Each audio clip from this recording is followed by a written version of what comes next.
안녕하세요. 브라이언입니다. 오늘은 몰입의 즐거움에 대해 이야기하겠습니다. 우리의 삶을 훌륭하게 만들어주는 것은 행복감이 아니라 무언가에 깊이 빠져드는 몰입입니다. 몰입이란 삶이 고조되는 순간에 물 흐르듯 행동이 자연스럽게 이루어지는 느낌을 말합니다.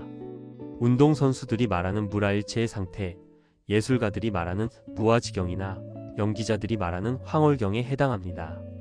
몰입해 있을 때 우리는 행복을 느끼지 않습니다.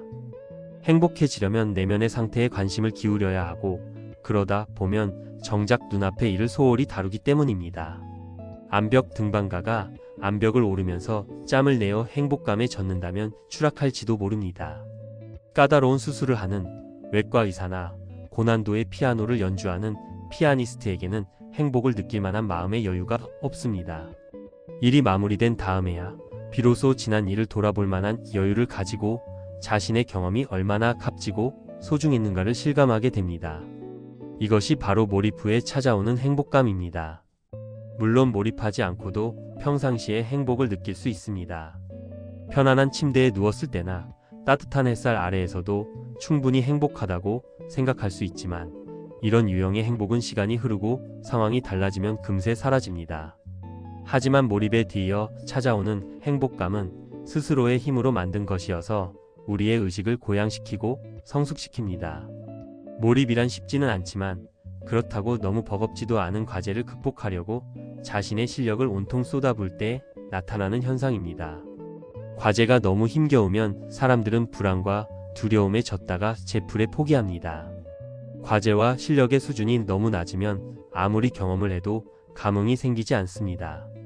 하지만 힘겨운 과제가 수준 높은 실력과 결합하면 일상생활에서는 맛보기 어려운 심도 있는 참여와 몰입이 이루어집니다. 목표가 명확하고 활동 결과가 바로 나타나며 과제와 실력이 균형을 이루면 사람은 정신을 체계적으로 집중할 수 있습니다.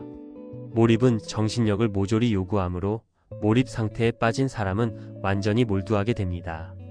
잡념이나 불필요한 감정이 끼어들 여지는 사라지고 자신감은 평소보다 커집니다. 한 시간이 1분처럼 흘러갑니다. 몰입을 통해 자신의 몸과 마음을 여한 없이 쓸 때 우리는 삶 자체에서 새로운 가치를 발견합니다. 사람들은 화초 가꾸기건, 음악 감상이건, 마라톤이건, 요리건 대체로 자기가 좋아하는 일을 할 때 몰입을 경험할 수 있습니다. 물론 운전을 하거나 친구들과 이야기를 할 때도 몰입할 수 있지만, TV나 휴식을 취할 때처럼 수동적으로 임하는 여가 활동에서는 몰입의 경험이 나타나지 않는다고 합니다. 명확한 목표가 주어져 있고 활동의 효과를 곧바로 확인할 수 있으며 과제의 난이도와 실력이 알맞게 균형을 이루고 있다면 사람들은 어떤 활동에서도 몰입의 경험을 맛보면서 행복감을 느낄 수 있습니다. 정신이 구체적인 과업에 쏠려 있지 않을 때 몸은 자기 안에서 벌어지는 현상에 민감하게 반응합니다. 주말에 두통이나 요통 등 몸의 이상을 호소하는 사람들이 꽤 많습니다. 암 환자가 친구들과 이야기할 때는 고통을 느끼지 못하지만 혼자 있을 때 살인적인 통증을 느끼는 경우도 있습니다. 정신이 다른 곳에 집중되어 있을 때는 사소한 아픔 따위는 의식에 기록되지 못합니다. 운동선수들은 시합이 끝나기 전까지 통증과 피로를 까맣게 잊어버립니다. 이것이 바로 몰입의 힘입니다. 몰입의 경험을 늘리고자 한다면 아무리 사소한 일일지라도 건성으로 임할 게 아니라 정신을 집중하여 처리하는 습관부터 몸에 익혀야 합니다. 설거지, 옷 입기, 빨래 개기, 청소처럼 단순한 일도 충분한 정성을 기울이면 응분의 보상을 얻을 수 있습니다. 그 다음에는 하기 싫은 일, 관심은 있지만 자주 하지 못했던 일, 수동적 여가 시간에 투자를 합니다. 이 세상에는 볼만한 것, 할만한 것, 들을 만한 것이 널려 있습니다. 우리가 관심을 기울이지 않으면 그것들은 우리에게 절대 흥미로 다가오지 않습니다. 바깥에서 오는 자극이나 도전이 나의 관심을 앗아갈 때까지 기다리지 말고 스스로 먼저 관심을 기울이는 훈련을 해야 합니다. 관심을 가지면 자연히 흥미가 높아지고 흥미가 높아지면 당연히 관심도 더 쏟게 됩니다.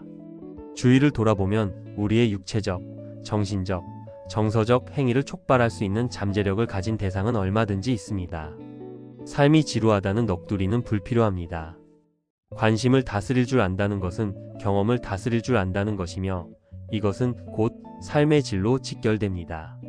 정보는 우리가 관심을 기울일 때만 우리에게 다가옵니다. 우리가 기울이는 관심은 바깥의 사건과 우리의 경험 사이에서 필터 역할을 합니다. 얼마나 스트레스를 느끼는가는 우리에게 실제로 일어난 사건보다는 우리가 관심을 다스리는 방식에 좌우됩니다. 신체적 고통, 경제적 손실, 사회적 고립의 파급 효과는 관심도에 따라 달라집니다. 고통스러운 일에 더 많은 관심을 기울이며 그것이 나를 더욱 아프게 만들며 나의 의식 또한 어수선해집니다. 고통스러운 문제에 관한 정보가 우리의 마음 한구석에 자리 잡으면서 마음의 에너지가 다른 영역으로 뻗어나가지 못하게 길을 가로막기 때문입니다. 고통을 정면으로 응시하여 그 현실성을 인정한 다음 우리가 선택한 다음 대상으로 하루빨리 관심을 돌릴 때만 우리는 고통의 사슬에서 벗어날 수 있습니다.